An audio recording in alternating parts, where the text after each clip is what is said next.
It's Sunday night and I'm burning the midnight oil. This is my PEX cold expansion tool and all my fittings. I had one more hot water line to add to the downstairs bathroom.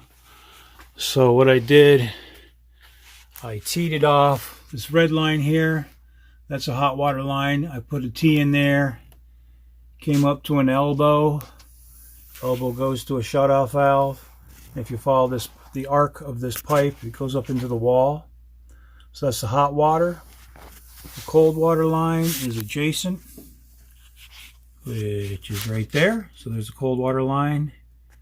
It comes up to a corner elbow to a shutoff, and that follows the same arc up into the wall.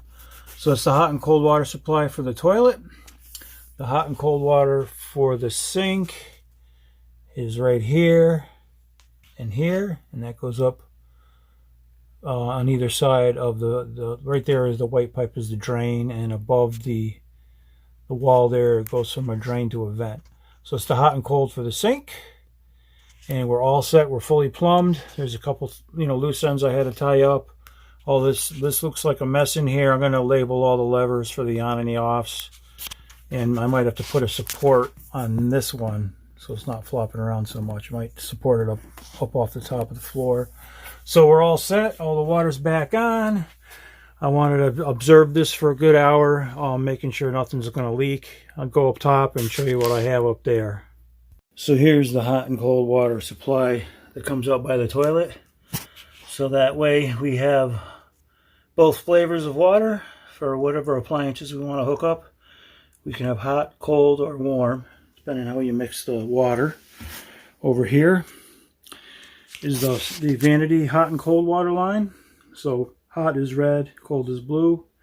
And I had to add a 6-inch, 1.5-inch PVC pipe coming out from the wall because we're going to sheetrock. Up to this point I only had that fitting up to there, so I had to come out of the wall. And this here is just a temporary cap, just to keep any swamp gases from getting in here till we hook up the elbow. So this is all set for sheetrock. I do not plan to insulate this chaseway because there's so many wires and pipes and stuff in there. I prefer to keep that open, so if there's any need to do any work later, or if there's any issues, the water can just drip straight down, and we'll see a puddle down in the cellar. If I insulate this and there's ever a leak, it's just going to fill up the insulation up with water like a sponge, and then we'll have a bigger issue than we want to deal with. So we want to have a tell if there's a leak. So the best case scenario is just not insulate that at all, and let any leak present itself down in the cellar by the sink, because that's the only area where there's pipes.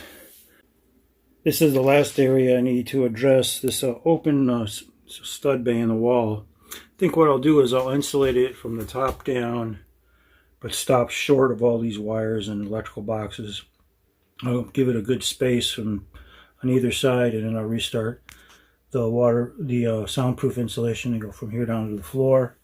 And I can bring all that loose wire and coil it up on the top here where all this stuff is. I'm not sure if we need to do any more work in this area, but I don't want to close it up till I'm sure that that's a done deal. The other spot is where this old outlet was for the switch.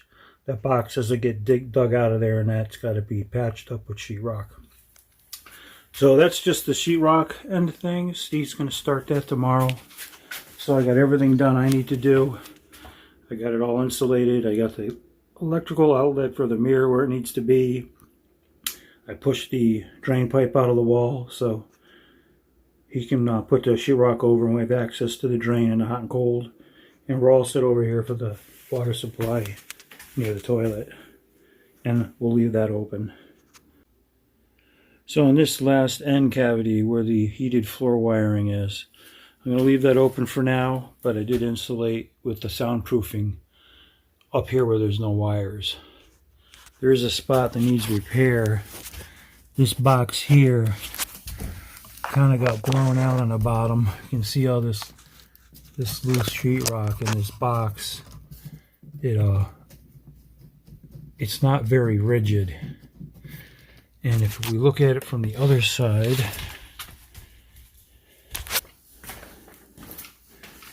you can see that it got caved in